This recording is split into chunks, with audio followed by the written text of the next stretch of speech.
Welcome to the TREPX podcast. TREP is short for entrepreneur. One of the most meaningful and rewarding, yet difficult challenges you can take on. The TREPX podcast gives you actionable insights, real examples, and success X factors from experienced entrepreneurs as we are learning, living, and sharing in the exciting endeavor of entrepreneurship. Now here's your fellow entrepreneurial traveler and host, Micky Deming.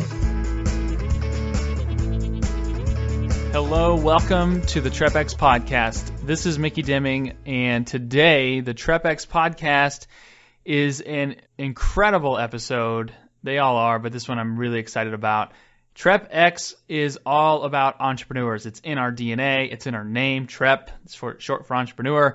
We love entrepreneurs. The backbone of our team is just thinking entrepreneurially, and all of the services and all the things that we do are to serve entrepreneurs, and that's why we created this podcast to share the stories of entrepreneurs and the people and learn from them and get excited and hear from what others are going through.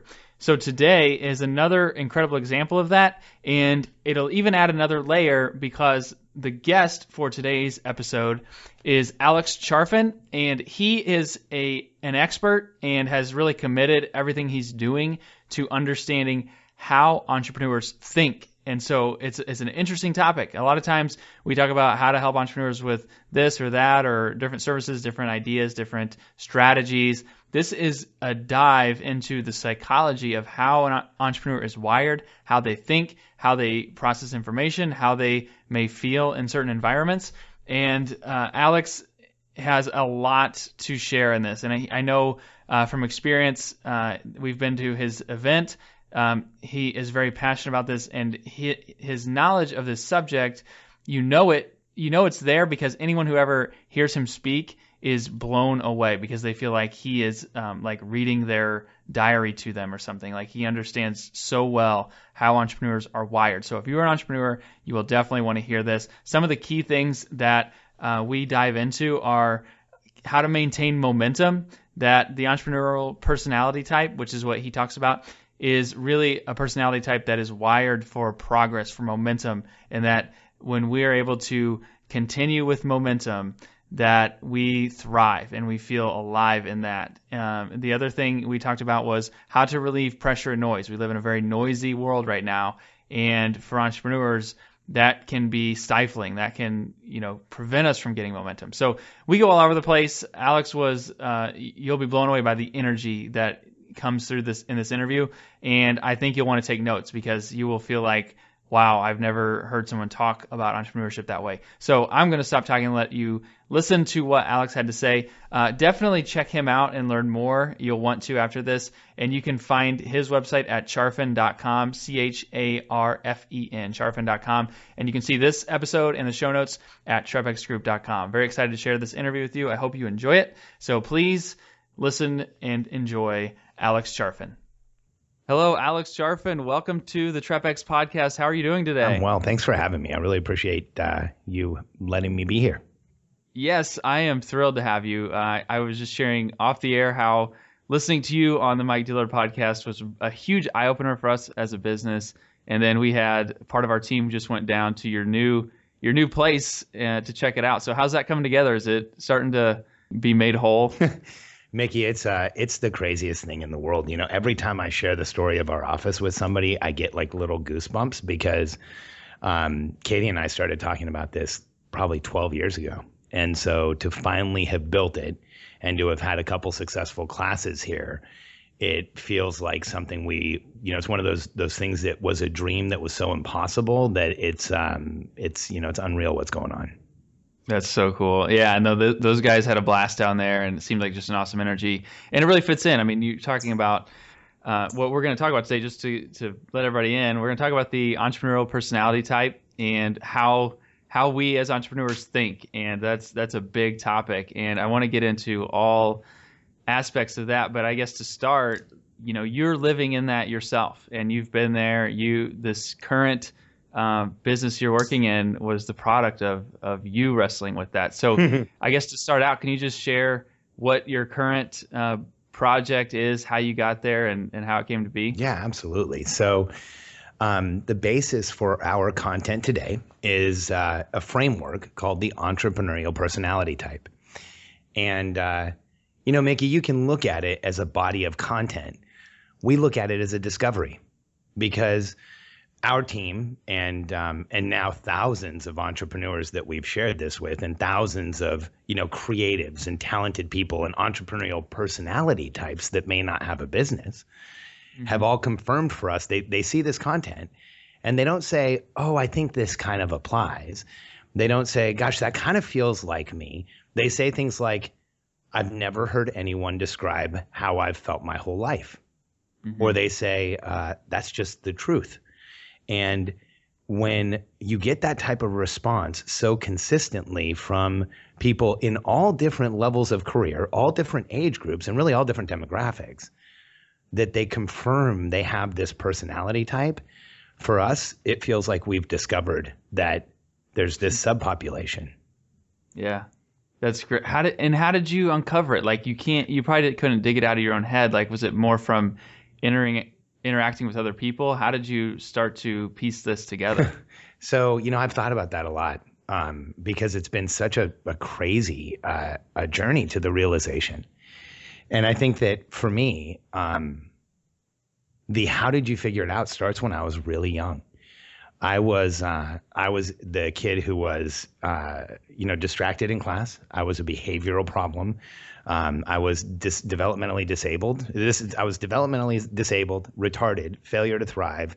There were so many things, and those were things teachers said. I went from special education to gifted and talented back to special education in a 3-year time span. Oh my goodness. Yeah. And so, so when I was younger, I felt so separated from the system. I felt so isolated, so alone, that I felt like I was completely screwed. I share with people, it's not a joke. I was 11 years old, and I remember like it was yesterday. Like, this is how weird it is. I remember like it was yesterday. I was about 11 years old, and I got picked second to last. It was like the last 3 weeks of 6th grade, and I wasn't picked last for a team. And it was like, holy shit, there's potential here. Because up until then, I was always picked last. I was that kid. I was like the Napoleon Dynamite kid. And so I felt like there was no way to connect anywhere in the world where I would get help other than my family. And so I started obsessively reading about success. And, if you read enough about success, Mickey, here's what's crazy. Success leaves clues. And they're clear, so much clearer than we believe right now. And they're blatant. They're there. And entrepreneurs have said the same thing over and over, and we miss it. And we discovered the personality type by seeing that consistency of messaging, consistency of behavior, and consistency of activity. That is intriguing. I think your story, it adds a lot to it. These are things you're experiencing and going through. And I think before diving in, I think one thing that's probably important to understand is to help people understand, like, why does knowing how I think as an entrepreneur, how does that help me? How does that impact me? What does that do to help you grow, to just understand the way you think? Oh, no question. So, Mickey, you tell me, man. We're on this podcast, right? And do you mind if I ask you a couple questions? Oh, yeah, go ahead. It helps the audience. We all have. Here's what people think I'm nuts sometimes, because I say the behavior among entrepreneurs is so consistent. And people look back at me and say, you're crazy. Entrepreneurs are the most inconsistent people there are. But I don't see it that way. Watch. For you, when you feel like you're moving forward, like you're in flow, like things are going well for you, you know that feeling? You know what I'm talking about? Yeah. We call that the feeling of being in momentum.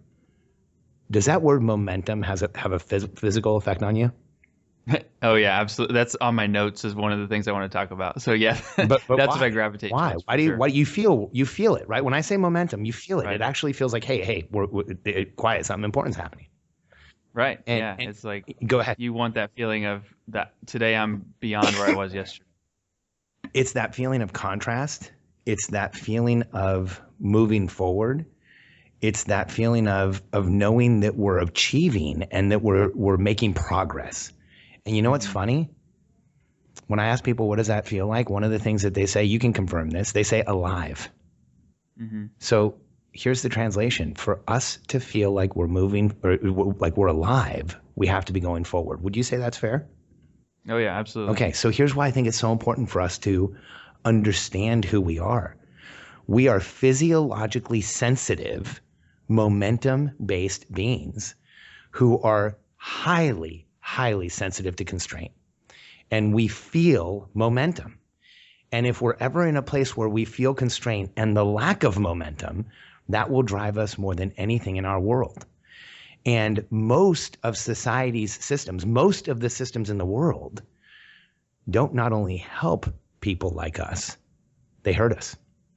And it's not that they're purposefully hurting us, but when you look at the constraint-based systems that are out there, you know, standardization in schools, standardization in jobs, cubicles, reports, let's put you in a box, let's make you fit, let's make you do this thing. Like 29 million people in the United States own a business for a reason. They had to make their own rules because they couldn't follow anyone else's. It's who we are. Right. Yeah. So what you're saying is basically for us to thrive, there's got to be something in place where we have the ability to move something forward. I think that's huge. I think the momentum piece is really important. And so knowing that, how do people create space to do that for themselves? Because sometimes, you know, as entrepreneurs, it's like it's a blank slate, and I feel like I'm going a million directions. I'm not creating any momentum. How do you find a way to create space for that? To start getting to move forward again. So, you know, Micky, first, I think let's explain momentum completely first so that everyone understands the concept the way we see it. So first, I want to lay this foundation. I don't think that you or I really understand happy or sad and the wonderful world of emotions. And I know that sounds like a joke to everyone, but it's really not. Because I'll ask you, so Micky, how often have you been told you don't feel right? It sounds like this. Hey, why are you being so intense? Hey, why aren't you being intense enough? Why don't you tell us how you're feeling? Why aren't you expressing yourself? Why are you being so aggressive? Why are you so calm? Or otherwise being told you're not feeling the right way at a given time. Does that happen to you once or twice? Oh yeah, absolutely. How often, Micky? Once a week, twice a week. Okay, so if you're admitting to once or twice, like, you know, probably 12 or 13 times, like it is for me. And you know, the fact is that there's this other kicker on this, is that not only do we not understand the world of feelings, but we're really not aware how our activities affect others. And so here's the challenge. Like we don't understand happy, sad. We don't understand happy, sad, frustrated, angry, pissed off, ticked off, confused, and I'm not going to talk to you. To us, it's all the same. And so we exist in three states. The first one is momentum. That's flow. That's attachment. That's being there. That's connection. That's going forward. It's the feeling of being alive. The second state, like all those other feeling words, stop thinking about them. They confuse us. If you look for happiness, you're going to have a long, long search. Right. Go find momentum and you'll feel fine. The second state is facing resistance. So Micky, I'll ask you, like I ask every entrepreneur, haven't you had that point in your life where the cards were stacked against you? You didn't have the resources. There was constraint in your life. Things were working against you. The world had conspired against you. Yet that was the time that you found that tiny little light at the end of the tunnel and made everything happen. Yeah. Have you had that? Yeah, definitely. Yep. Okay, so we're crazy. We create momentum when we have momentum, and when we don't, we create momentum. Yeah, no, I think that's a huge topic, and just even in this podcast, I've been kind of surprised how many people I've interviewed that are entrepreneurs who their stories repeat themselves. Yeah. And they're totally different, like in different industries, different personalities, different types of people, and how you would see them on the surface. But this theme has come up a lot of, I started this and I had a destination in my mind, and I'm going after that destination. I'm going after it. I'm going after it. And the worst thing that ever happened was I arrived at the destination. Well, I got there. I got it. And then I was like, and then, I mean, a lot of people have really, everything just went south. It's like they lost that momentum. Well, Mickey, it's And like so I the, think it's what like you're the guy who speaking to gets is- out of the NFL, right? Like you've worked Right. your whole life to be on that playing field. You walk. I've had a lot of friends who went through that transition. You lose momentum, right? I mean, that's that place where you just you feel like you crash land. Yeah. Because that's Yeah, sorry, go ahead. No, I mean, that's like you're alive. You're dead when it stops. Well, that's the third state. So we have the first state that's momentum. We have the second state that's facing constraint, where we can actually find the light at the end of the tunnel and move forward. But the third state that really challenges us is when we're in constraint. And Mickey, I'll ask you, and I want all the listeners to think about this. When you're in that first state, that alive, that momentum, do you feel like you get a physical boost? Like your body can go longer, you have more stamina? Oh yeah, Okay, absolutely. so you're boosted. Second, do you feel like you get a cognitive boost? You can think clear. You can kind of see where you're going. You make decisions better. Yes. And do you feel like, here's the big one, is there a chemical boost? Meaning, Like you feel a little boosted, like you can go, Right. you're actually a little bit like, Yeah. not depressed. It's the opposite. You're a little Yeah. high from it. right. Yep. And it actually gives you a physical, cognitive, and chemical boost. Here's what I want Definitely. everyone to hear. As entrepreneurs, you have to protect that feeling, because here's what being in constraint does to us. And you all know this. Being in constraint is like a coin flip. It's that Jekyll and Hyde thing that happens to us, because as soon as we feel held in place, that's where physically we break down, cognitively we break down, and chemically we become challenged. And we can become symptomatic of half of the stuff that's in the diagnostic manual of, the DSM-5 for psychiatrics. Like we can look ADD, we can look ADHD, we can look bipolar, manic, narcissistic, all of those things. Because the same way that we are so driven when we're in momentum, when we're in full constraint, we break down. We can see everyone in our lives as suspect. Mickey, have you been there? Oh yeah, definitely. I think that makes a lot of people are going to connect with this, and I think it's defining it that's important, like understanding what makes us thrive and alive. Because I don't think you can always put a definition to it. When you feel like, oh, I feel in the zone, things are going. I can get up really early and I can go to bed late, and I still have energy the next day. But like, what is that called? So I think that's what's helpful in this. Yeah, and Mickey, here's the stuff that, like, when we look at momentum for people and we ask them about periods of momentum, there's always the same things present. Like when I ask you, do you remember a period in your life where you had a lot of momentum? Oh yeah. Just, I mean, in the business, like sometimes things just come easily. You're producing a lot of content, you're making sales, and Things are going your way. Seems like it's happening. It's on its own. Yeah.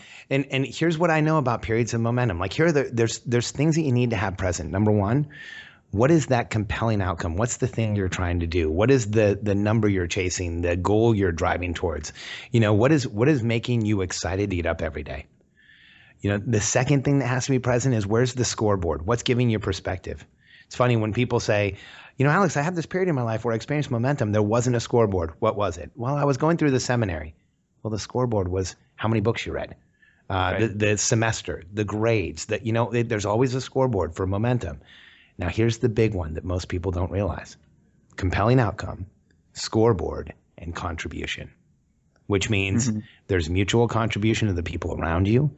You are working with people in both directions. You're helping them, they're helping you. And that creates momentum for people in our tribe. Isolation is not a strategy. It's a symptom. Yeah, that's really good. And I think that's helpful to think of in your own life, and also as a leader. How do you create an environment for your team that they can have a compelling outcome, a scoreboard to know the progress and contribution? I think that's probably something as leaders we're always fighting with. Like, how do you balance? How do you create enough constraint that, even though that's like our dirty word, how do you create enough that they know what the expectations are, but then also that freedom? And I think that's a pretty good step-by-step process to allow them to have momentum too. Yeah, no How they question. work. No, we call that the momentum equation, Mickey, and we train it, because if you have a cadence within a system, within a business, and you have a system where you reinforce those things, here's the magical thing that a business can do. It can create momentum outcomes for the clients. It can create momentum outcomes for all the internal stakeholders like the team, the owners. It can create outcomes that are positive and give momentum to all of the vendors. We call that a constructive company. Mm-hmm. You know, yeah, that makes a lot of sense. It's amazing what happens when you run an organization in a way that everyone involved is getting increases in momentum. Yeah. It's like momentum builds itself. And I think, I think the important question that I come to is like, we defining this thing helps a lot because we all want to be in that momentum. We know what it feels like to thrive, yet we all also know what it's like to get stuck and to get in those periods where it's just like, I can't get momentum. I'm stuck. I'm feeling constrained. And so my question to you would be, how does that happen? Like what causes that to happen so we can avoid it and at least keep the stuck periods to a minimum? You got it. Yeah, I think here's the equation we have for everyone. And we call this the contribution equation because Micky, I've spent a lot of time with entrepreneurs, with people like you and I. And what I know is that we will go to incredible lengths of complication to do the special thing we want to do. I've seen people who aren't organized write incredible software programs. I've seen introverts become speakers. I've seen extroverts become people who sit in a room all day and do what they need to do. We'll change everything. But we have to really protect ourselves because I think that people like you and I, we know we're different and we experience a much higher level of pressure and a much higher level of noise than the average person. Would you agree with that? Oh yeah, and definitely. And I think that that's where we get stuck. Here's what we don't realize. Most of the constraint in our lives, most of where we get stuck, most of what slows us down is us. And so we have this equation, the contribution equation. It's 4 steps. The first step is, look, lower pressure and noise. And really, here's how I describe pressure and noise. It's everything in your life that creates operational drag. What we don't realize and what we don't look at in our lives is, hey, what do I need to stop? What do I need to take away? What can I make easier? Where can I clean things up, get rid of crap, purge, get rid of junk, make my life different? What is it that I have in my life I don't need anymore? Because all of it that is not useful is pressure and noise. Mm-hmm. And so, this is everything, Micky. When I say lower pressure and noise, that means physically we should be treating ourselves like professional athletes. And if you're not, you have to wonder why, because we have a moral obligation to do everything we can. I'll explain why in a second. This means that with our businesses that we're telling people, we're looking at what's really going on. We understand our numbers. We're resolving ambiguity. We're lowering pressure and noise. It means in our lives, we know how much money we have. We don't have insecurities around things that are foundational. And, there's some things that all of us should be doing to just have our lives in order and not have unknown questions. And that lowers pressure and noise. And here's what happens when people like us make moves where we remove operational drag, we get rid of the things that aren't important to us, we start really making the things that are important to us our central focus, our entire lives change. That's the second step. The second step is this. You lower pressure and noise, step 1. The second one is you increase protection and support. And here's what I mean by protection and support. It's everything that also helps lower pressure and noise. But here's what we tell entrepreneurs, Micky. We learn almost nothing standing still, and we accomplish nothing alone. So either build a team or join a team and go fast, because the entrepreneur's dichotomy is this. We need far more protection and support in order to reach our full potential because we have much bigger goals. Would you agree with that? Absolutely. Here's the challenge. Any request for protection and support makes us feel exposed. Would you agree with that? Oh, yeah. So we have, that's right? It's good. Well, here's a great example. So Kuhn Accounting, we do outsourced accounting bookkeeping for entrepreneurs. Everyone hates doing accounting bookkeeping. Everyone wants to not be in that day to day. But when you get to that point of having the conversation, sometimes it's like I'm exposed. You're going to see all the things I've done wrong. You're going to see all these. It's a big fear barrier of like, I don't want to admit I've been neglecting this, and there's a huge, we've learned like a huge mental block in that. Like, I'm just going to keep this all bottled up inside, just not because I want to do it, but because it's like such an exposing thing to put out there. So in other words, what you find is even though somebody's coming to you for help, they're saying, hey, I need help. They have a hard time being transparent. Yep. And see, that's the big thing is that when we lower pressure and noise, like first you can do this for yourself. Get up in the morning, go for a walk, get some dopamine going, eat the right foods, hydrate, breathe, move during the day. All of those things will lower pressure and noise, create a foundation where you can create all of the entrepreneurial success you want, and then transparently ask for protection and support. You know what's funny is those entrepreneurs are so worried about being exposed, and to you guys, it's just transactions. Mm-hmm. Like we have the same thing when we take on coaching clients. They say, gosh, we don't want to answer these questions because things are so bad. We always assume that if they're coming to us, they are. Right. That's just how it is, because here's the math again, right? So you lower pressure and noise, increase protection and support, and strengths and abilities just show. So I'll ask you the question I ask a lot of entrepreneurs, Micky. How much of what you do today on a day-to-day basis, like recording podcasts, did you learn in school? Yeah. Oh man, pretty much none. Let's see, what my day-to-day, I had a journalism degree, so I guess a little bit of interviewing, but I probably don't do it the way that I learned it. So yeah, very little. Okay, so here's the fact. The strengths and the abilities that propel you through your day-to-day, today, the output that you have in the world, the contribution you create comes from the in-betweens. It's not from anything you tried to do. And so the fact is that, you know, when we lower pressure and noise and we increase protection and support, skills and abilities develop. I'll ask you, Micky, I've asked hundreds of entrepreneurs the same question. Haven't you had the experience where you either get asked a question or you fire back an answer on an email, or you're on stage and you can give somebody the right information and then you think immediately, how in hell did I know that? Yeah, absolutely. That's strengths and abilities just showing, because we tap into a greater consciousness when we allow that. Like I know that I tap into a greater consciousness when I'm calmer, when I'm more centered, when I'm present, and when I'm transparent and vulnerable. And that's where you get those strengths and abilities. And here's the fourth part. So you decrease pressure and noise. You increase protection and support. Your strengths and abilities show. And here's the big part. You make your greatest contribution. And I don't want anyone mistaking me for anything but an aggressive capitalist. In fact, I'm not a Republican or Democrat. They don't agree with capitalism, either one of them. I'm a capitalist. And I just think it's a shortcut.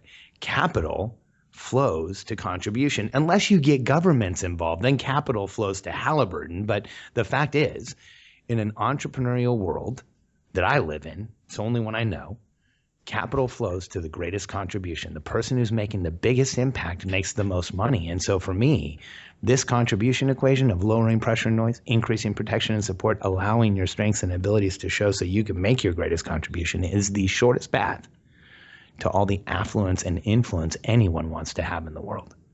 That's great. Yeah, and I think I want to just reiterate all of that, because it's, for the listeners here, I don't think there's anything more important they'll hear all day. And just especially think about lowering pressure, noise, and increasing protection and support. That's another one that's been massive, like consistently come up on this podcast. Is like when I finally broke down and opened myself up and invited other people in and shared, is when I finally got clarity to make better decisions. I think that's really good. And I want to go into Micky, can I ask you something about that? Yeah. So you've had the same experience that I have had of interviewing people over and over again about what you just said. Because here's my experience. Most entrepreneurs, not all, but most entrepreneurs, this story, when you remove all the noise, right? It's something like this. I had a bunch of ideas that didn't work. Then I had one that went crazy. I overwhelmed myself, tried to do it by myself, finally hired, brought people on, got a partner, whatever it is. And then everything started working, and I realized people had a hell of a lot more value. And by the time I was done with whatever I'm about to describe, all I was doing was helping people. Right. Is that pretty consistent? No. Very consistent. And I think that initial mindset though is actually really intriguing to me, because I think a lot of people don't really know what they want to be when they grow up, like in terms of as a business. Like, what does scale mean for me? Like, I get into this wanting something, and what you're saying about like nobody does anything alone. Do you think a lot of entrepreneurs don't realize that, like that they're gonna have to be around a team to make anything happen? I think it's way worse than that, Mickey. I think it really way worse than that. Here's what I think. I think that about a decade of the wrong kind of internet marketing has convinced people that if they're not working on their own in their bedroom with a NetJets card so that they can fly private whenever they want to, making $10 to $15 million every 90 days from a product launch, and from doing whiteboards at their bedroom window, then they feel like they're failing. And here's the problem. We've been sold this bill of goods, these things like be a solopreneur, have a boutique business, have a mobile business, have a virtual business. You know what? Here's the bottom line, guys. That's all bullshit. Mm-hmm. Because no one in the history of the world ever did anything significant as a solopreneur. Friggin' present them, and I will show you. I've studied every friggin' one of them. Einstein had a massive team. Edison had a huge team at Menlo Park and a huge facility. Like, all of them had teams. Socrates, Aristotle, Plato, they were nothing without their students. You can't do this by yourself. Yeah. And this myth that's perpetrated by people who have massive infrastructures and massive teams who sell the product on how to do it in minimal time, but then spend 150 hours a week promoting it, they're not telling you the other side of the coin. Yeah. And the fact is, the faster you learn the secret that every great entrepreneur in history has learned, build a team or join a team and do it fast.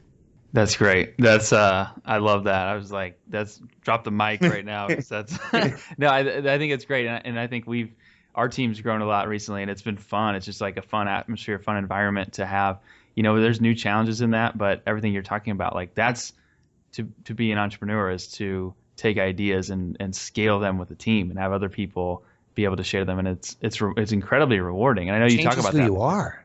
Yeah. Don't you think, Mickey? I mean, what happens, and this is in the life of every great entrepreneur. We have this body of questions. We call them the entrepreneurial life questions. But we all go through the same transitions, and one of those transitions is what we call where we go from the how does my team get me ahead to how does my team get ahead, period. Because when you first start managing people, do you remember when you first started, like, how messy it was? Because you start and you think like, okay, I'm going to tell everyone what to do and they're going to do it all. And then I'm going to get a lot more done. And then you turn around and nothing's done. Right. And it's like, come on, people, like, what's going on? Like, I always share with people, I was an executive vice president of a company at 21, and I had 9 secretaries in 8 months. None of them were fired. I'm not proud of that. But, I was horrible with people. And then I started realizing, man, if you're overwhelmed, it's not about managing the people. It's not about delegating the projects. Man, it's about supporting the people so that you can actually legitimately hold them accountable, because you can't hold somebody accountable to something they don't have support for. Mm-hmm. And when I started seeing the world that way, I don't know, man, my value in people changed. I started seeing, the ability to help people grow through a business, and the ability to change people's lives through where they worked. And this was with my last company. We got a huge, multi-million-dollar international consultancy, and we were doing that there. So now we're actually putting out the content that does that. Yeah, it's a big point, and I love that you share that, and what you can do with the team and transitioning to impacting a team. And going back to the contribution, I think one thing my guess would be, and I don't know, maybe I'm wrong, but my guess would be that when people hear your message and hear you do a talk or you do a session or things like that, that the two things that stand out the most, this is just my guess, are talking about momentum and talking about pressure and noise. And is that fair? Yeah. Is that close? Yeah. I mean, there's one other thing. I think the same thing, and this is what I usually end with, Mickey. So I don't know if it stands out the most, but this is what people talk about after I speak, and not in podcasts, but in presentations. With like, I was just out at this group called Metal in California, amazing group of media, entertainment, and technology alpha leaders. And I did this, so I close, and so here's how I close. So when you were a kid, did you feel isolated, Mickey? Yeah, sometimes. And you remember what that was like, right? Sometimes you feel isolated. For me, sometimes I felt so isolated. I thought I was the only one, like I was a party of one. Right. Yeah. And so all of us have felt that. And so what I share with people is this very simple message. There's nothing wrong with you. Mm-hmm. And you are not alone.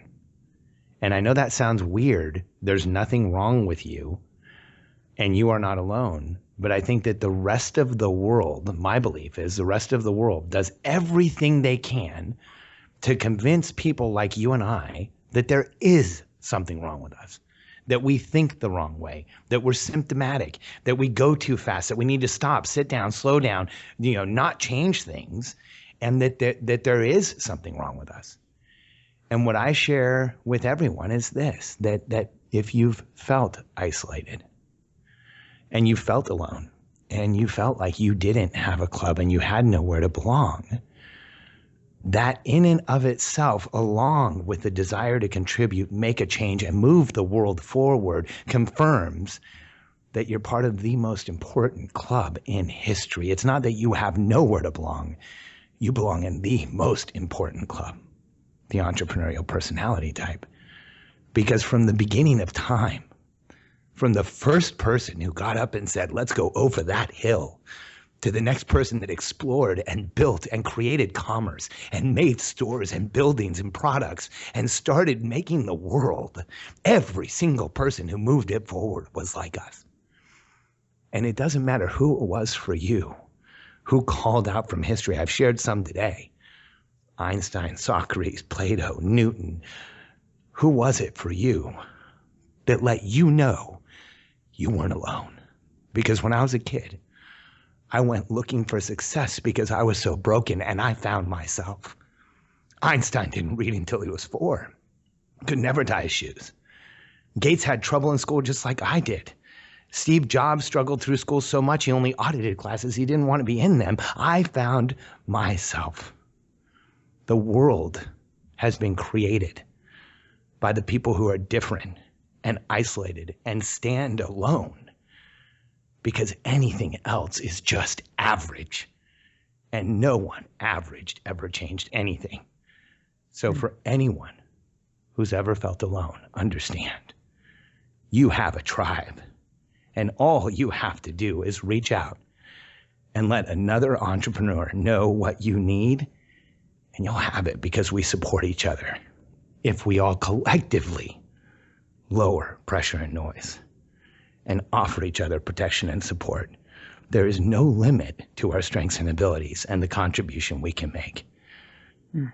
Because the systems in the world don't support us. And there's kids who are just like us, and people who don't make it to go on a podcast and run a business. Instead, they're in rehab or in jail or in early grave or worse. And all an entrepreneur needs when they're stuck is for another one to reach out and offer some help. So remember, we're all in this together. Yeah.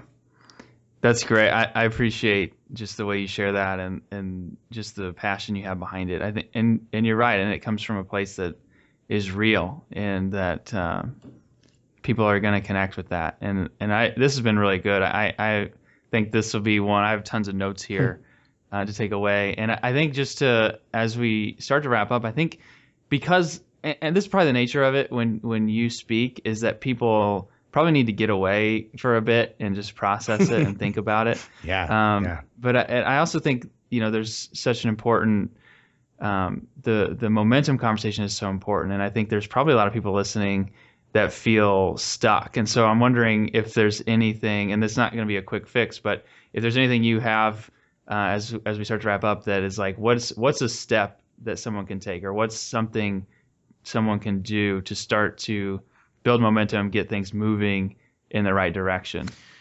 This is a shortcut that I share with people, and it works 100% of the time. And I don't want to be the guy who always talks about extremes, but I'm the coach, unfortunately, the consultant, the person who gets called like when people are in a really bad place, and it's worked with the people who are in the worst place. And Mickey, this is crazy because it doesn't fail. So for someone like us, if we're stuck in the moment, if we can't move forward, if we're looking at a sheet of paper and we can't figure out what to write down, if the cursor's screaming at us on the screen, it doesn't matter how bad life is going. If you pick up the phone, send an email, send a text, and just see how someone else is doing, make a contribution to them, check in on someone, it'll give you momentum. Because isolation, when I say it's a symptom, it is a symptom. Mm-hmm. When we're connecting with people like us, you can get in the moment momentum by helping someone else. And here's what's crazy. It works every time. Next time you pull up to a stoplight, take out $1 and give it to the guy on the corner and see what it does to your chest, not his. Mm-hmm. It's you help someone and you feel it. And here's what happens when you're in a stuck place. This happens to me. Like, guys, I have a Facebook group called Entrepreneurial Personality Type. Mickey, you've probably seen it. And there's a lot of videos in there. A lot of the time when I'm stuck, I say, okay, I need to reach out to entrepreneurs and give something away. Like, what video can I do that will help people right now? And I record it, put it in the group. That's contribution.